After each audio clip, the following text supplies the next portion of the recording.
আজকে আমাদের ক্লাসের বিষয় হচ্ছে কিভাবে কম্পাসের সাহায্যে বর্গক্ষেত্র অঙ্কন করা যায়। নমস্কার, আমি Chhanda. Welcome to my channel. আশা করি সকলে খুবই ভালো আছো। তাহলে শুরু করা যাক আজকের ক্লাস। যদি কখনো পরীক্ষায় একটি বাহুর পরিমাপ দিয়ে বলা হয় যে কম্পাসের সাহায্যে একটি বর্গক্ষেত্র অঙ্কন করো, তাহলে তখন আমরা সেই বর্গক্ষেত্রটা কিভাবে কম্পাসের সাহায্যে অঙ্কন করতে পারি সেটাই দেখব। তাহলে দেখা যাক কীভাবে সেই বর্গক্ষেত্র অঙ্কন করি।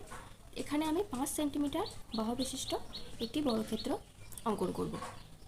তো প্রথমেই আমরা কি করব, একটা স্কেলের সাহায্যে 5 সেন্টিমিটার বাহু আমরা অঙ্কন করে নিয়েছি। তোমরা সেটাই প্রথমে করবে।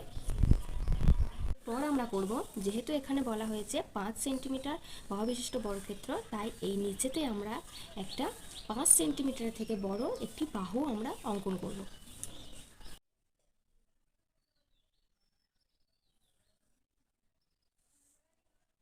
5 সেন্টিমিটার থেকে বড় একটা বাহু আমরা অঙ্কন করে নিলাম।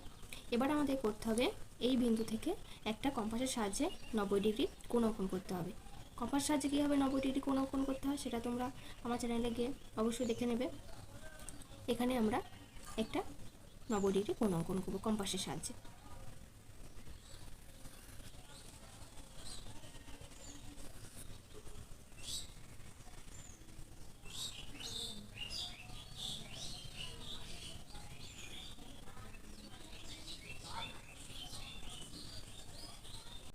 এবার আমরা এই বৃত্তচাপ আর এই বিন্দু যোগ করে 90 ডিগ্রি কোণটা অঙ্কন করে নেব।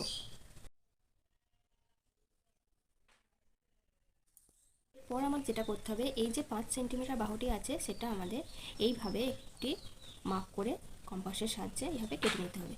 এই পরিমাপটা পেয়ে গেলাম। এবার আমরা এইভাবে প্রত্যেকটা বাহু আমরা এই একইভাবে বৃত্তচাপটা কেটে নেবো। এখানে বসিয়ে এই ঠিক এইদিকে আর এইদিকে কেটে নেবো, আর এই বিন্দুতে যেখানে ছেদ করছে এইখানে বসিয়ে আর ঠিক এইখানে এটা বসিয়ে আমরা বৃত্তচাপগুলো অঙ্কন করে নেব। এবার আমরা কি করব, এই বিন্দু আর এই বিন্দু আর এই বিন্দু আর এই বিন্দু যোগ করে নেব।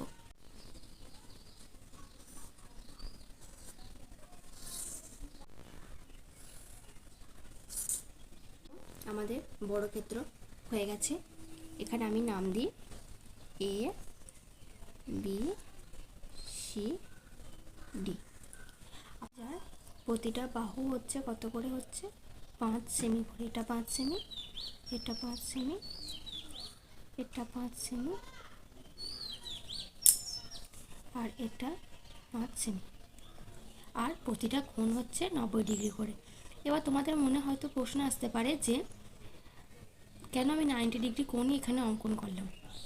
কারণ বর্গক্ষেত্রের সংজ্ঞাতে এটাই বলা আছে যে বর্গক্ষেত্রের প্রতিটি কোণই হবে 90 ডিগ্রি করে বা সমকোণ। তাই আমি এখানে 90 ডিগ্রি কোণ অঙ্কন করেছি। তার প্রতিটা কোণের মানই হচ্ছে যে 90 ডিগ্রি, আর প্রতিটি বাহুই হচ্ছে যে সমান 5 সেন্টিমিটার করে। আজকের ক্লাস এতটাই। যদি আমার ক্লাস ভালো লাগে অবশ্যই ক্লাসটিকে একটি লাইক করবে, আর পরবর্তী ক্লাসের নোটিফিকেশান পেতে আমার চ্যানেল ছন্দা উইথ ম্যাথ চ্যানেলটিকে সাবস্ক্রাইব করে পাশে থাকা বেল আইকনে ক্লিক করে রাখবে।